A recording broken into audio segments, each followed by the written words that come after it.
Have you ever had a perfectly good day?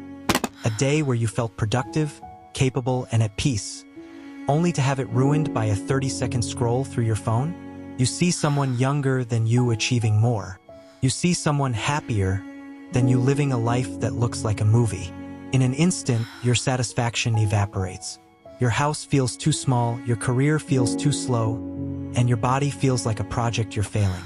We've been conditioned to believe that life is a competitive leaderboard. We are told that if we aren't keeping up, we are falling behind. But the comparison trap is a game that is rigged from the start. It forces you to compare your internal messy reality with the curated, polished, and airbrushed theater of everyone else. It's like trying to judge the health of a forest by looking only at the postcards. This is the story of Selena, a woman who was winning her own race but kept looking at the other lanes until she tripped over her own feet. She had everything she ever wanted, but she couldn't see it because she was too busy counting someone else's blessings. If you've ever felt like you're behind in a race you didn't even sign up for, this story is the map that leads back to yourself. It's time to realize that when you look sideways, you lose sight of the path beneath your feet. To the world, Selena's life was a masterclass in modern success. Her digital footprint was a curated trail of aesthetic triumphs. The golden hour workouts, the minimalist office space bathed in natural light, and the celebratory dinners where every dish looked like a piece of art. She was the digital ghost, a version of herself that existed only in the high-definition space of a screen. A woman who was always radiant, always productive, and always one step ahead of the curve. Thousands looked at her life as the blueprint for their own, drawing inspiration from a reality that was, in truth, an exhausting performance. Behind the lens, the reality was far thinner. Selena spent her mornings not in peaceful meditation, but in a frantic scramble to capture the perfect shot of her tea before it went cold. She didn't move through her day, she choreographed it. Every achievement was immediately processed through the filter of, how will this look to them? When she closed a major deal at work, the surge of pride lasted only as long as it took to draft the announcement. The moment the post was live, her eyes would skip past her own success to see what the competition was doing. She was haunted by the phantom of a woman she didn't even know. Someone younger, someone faster, someone whose life seemed to possess a depth that Selena felt she was losing with every upload. The hollowness was a quiet, creeping thing. She had the career she had worked a decade to build, the apartment she used to dream about, and a health regimen that kept her in peak physical condition. Yet none of it felt like hers, felt like props on a stage. She was winning a race on a leaderboard that never reset, chasing a moving horizon of better that was defined by strangers. She had become a ghost in her own home, walking through rooms she only appreciated when they were framed by a viewfinder. Her achievements had become data points to be traded for validation, leaving her with a soul that felt like an empty bank account. The most terrifying part of being the digital ghost was the realization that she had forgotten how to exist without an audience. When she was alone and the phone was charging in the other room, the silence was deafening. Without the constant stream of likes and the rhythmic scroll of comparison, she didn't know who she was. She had built a fortress of filtered happiness so tall that she could no longer see the ground. She was successful, she was admired, and she was utterly disconnected from the person living inside her own skin. She was winning the world, but she was losing her reflection, replaced by a polished image that looked exactly like a dream and felt exactly like nothing. The morning Selena received the news she had been chasing for 5 years, she felt a brief, crystalline moment of pure triumph. She had finally been named to the 30 under 30 list for her industry, a milestone she had envisioned since her first day as an intern. For 3 minutes, she sat in her quiet kitchen, the email glowing on her laptop, and felt the genuine warmth of her own hard work. She was enough. The mountain had been climbed. She took a deep breath, savoring the taste of her own success before the inevitable urge to broadcast it took hold. She posted the announcement with a carefully composed caption, a blend of humility and pride that she had drafted weeks in advance. But as the likes began to pour in, the old habit kicked in, the reflexive sideways glance. She began to scroll through the other names on the list, and the warmth began to bleed out of the room. One of the other honorees wasn't just on the list. They were on the cover. Another was 22, nearly a decade younger than Selena, with a net worth triple her own. Then, a notification popped up at the top of her feed. A former colleague, someone she had always considered a peer, had just announced a $10 million series of funding round. The theft was instantaneous. In the span of a few seconds, Selena's 5-year dream was downgraded to a participation trophy. The 30 under 30 accolade, which had felt like a pinnacle moments ago, now felt like a reminder of how late she was to the party. The joy wasn't just dampened. It was replaced by a familiar, sharp-edged anxiety. She looked back at her own post and felt a sudden wave of embarrassment. Is this it? She thought. Am I really celebrating this little win while they are changing the world? The stolen milestone was a recurring theme in her life, a psychological pickpocket that stripped her of her victories before she could even celebrate them. She realized that she was living in a world where great was always eclipsed by greater, and soon was always beaten by now. The problem wasn't the achievement itself. It was the yardstick she used to measure it. She was trying to weigh her gold on a scale that was constantly being recalibrated by the success of others. As the sun moved across her apartment, the celebration turned into a postmortem. She spent the afternoon researching the 22-year-old on the cover, dissecting their path, and looking for flaws in her own. By dinner, the milestone that was supposed to change her life sat like a lead weight in her stomach. She had reached her destination, only to find that someone else had built a skyscraper on the spot where she intended to plant her flag. The crown she had worked so hard to earn felt like it was made of paper, and as she refreshed her feed for the 100th time, she realized she wasn't celebrating a win. She was mourning the fact that she wasn't winning by more. The pressure to stay relevant soon evolved into a fragmented war on 3 fronts. Selena was no longer just a digital strategist. She was a self-appointed athlete, a gourmet home chef, and a high society socialite, all because she had seen those lives perfected by others and felt her own was insufficient without them. Her days became a grueling marathon through a hall of mirrors, where every direction she turned reflected a different version of who she should be. To match the fitness influencer she followed, she pushed her body into a state of chronic inflammation. To match the interior design mogul, she spent weekends obsessing over textures and lighting for a home she barely relaxed in.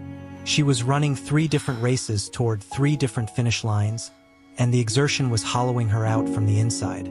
She would return from a grueling 10-hour workday and, instead of resting, would force herself to prepare a complex, Instagram-worthy meal, her eyes drooping as she plated the microgreens. She wasn't hungry for the food. She was hungry for the proof that she was a woman who could have it all. The exhaustion was no longer a physical weight she could sleep off. It was a spiritual erosion. She felt like an actor playing 3 leads in 3 different plays on the same night, sprinting between stages, changing costumes in the dark, and forgetting her lines in the chaos. The hall of mirrors created a terrifying distortion of reality. When she looked at her life, she didn't see a cohesive human being. She saw a collection of deficits. She was never enough of any one thing because she was trying to be everything at once. If she focused on her career, she felt the sting of comparison toward those with more leisure time. If she took a day off, she felt the crushing guilt of not being as gritty as the entrepreneurs who posted about their 4 a.m. starts. She was a ghost flickering between identities, a composite of other people's highlights. One evening, standing in front of her bathroom mirror, she didn't even recognize the woman staring back. The reflection was thin, the eyes rimmed with the red fatigue of a person who hadn't truly slept in months. The mirrors were closing in, reflecting back her own inadequacy in infinite, overlapping loops. She realized that by trying to live everyone's best life, she was failing to live her only life. The air in the room felt thin, used up by the ghosts of the people she was trying to emulate. She reached out to touch the glass, her hand trembling, and for the first time, she didn't wonder how the moment would look in a photo. She only wondered how much longer her heart could withstand the weight of 1,000 different expectations before it finally shattered under the strain. The crash didn't come with a bang. but with a flicker and a void. During a solo retreat to a coastal cabin, a trip intended to be a content goldmine of rugged cliffs and misty mornings, Selena's phone slipped from her numbed fingers and vanished into a deep, saltwater crevice between the rocks. In an instant, the portal to her 1,000 lives was severed. For the first hour, she felt a physical withdrawal so violent it bordered on nausea. She paced the small wooden porch, her thumb twitching instinctively to scroll a screen that was no longer there. The silence of the woods felt like a threat. Without the digital heartbeat of the world to tell her who she was, she felt herself beginning to disappear. But as the sun began to dip toward the horizon, the static silence started to change. For the first time in years, Selena watched a sunset without trying to capture it. She didn't adjust the exposure.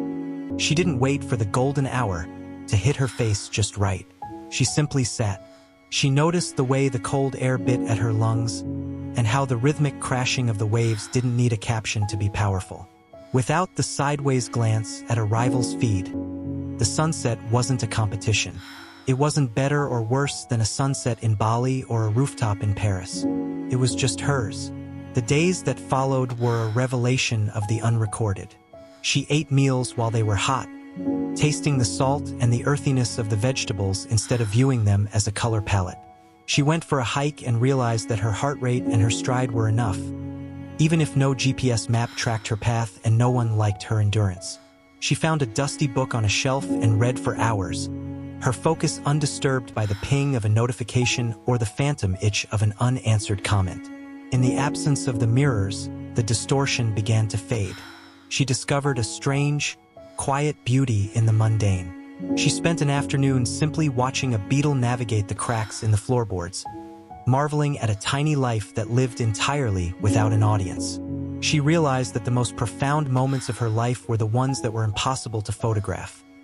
The feeling of true rest, the clarity of a mind that isn't divided, and the sudden, overwhelming sense of being present in her own body.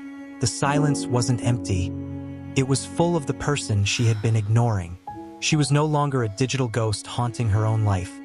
She was a woman of flesh and bone, breathing air that didn't need to be filtered, living a day that was precious precisely because no one else would ever see it. When Selena finally returned to the city, the neon hum and the frantic energy of the streets felt like a foreign language she had once spoken fluently but no longer needed. She replaced her phone, but she did not replace her obsession. The first time she opened her social feeds, the familiar wave of perfect lives rushed toward her. The promotions, the exotic vacations, the flawlessly sculpted bodies. But this time, the wave didn't pull her under. She looked at the screen and saw it for what it was, a gallery of curated shadows. She didn't feel the sharp sting of inadequacy because she was no longer measuring her soul against a stranger's highlight reel. She had stepped out of the crowded stadium and into the lane of one. She realized that the comparison trap was a race with no finish line because the track was constantly shifting beneath her feet. There would always be someone younger, wealthier, or more aesthetic, but those people were running entirely different races on entirely different terrains. To compare her Chapter 5 to someone else's Chapter 20 was not just unfair. It was a mathematical hallucination. The only valid metric, the only scale that didn't lie, was the distance between who she was yesterday and who she was today. Selena began to find a deep, quiet joy in her own steady evolution. She worked on her projects with a renewed focus, not to beat a rival's quarterly earnings, but to see if she could refine her own craft. She went to the gym to feel the strength in her own limbs, not to match the silhouette of a fitness model. This new perspective changed the very texture of her success. A small win now felt massive because she knew the effort it took to achieve it. Her milestones were no longer stolen by the bigger moments of others. They were sacred landmarks on her own private map. She understood now that life wasn't a leaderboard. It was a practice. The hall of mirrors had shattered, and in its place was a clear, open path. She stopped asking, "How do I look compared to them?" and started asking, "Am I better than the version of me that was too afraid to try?" By narrowing her gaze to her own lane, she actually began to move faster. The friction of envy had been replaced by the fuel of genuine purpose. Selena wasn't a ghost anymore, And she wasn't a performer. She was a woman in motion, finally realizing that the only person she ever truly needed to outrun was the ghost of her own doubt. She was finally winning, not because she was ahead of the world, but because she was finally at peace with herself.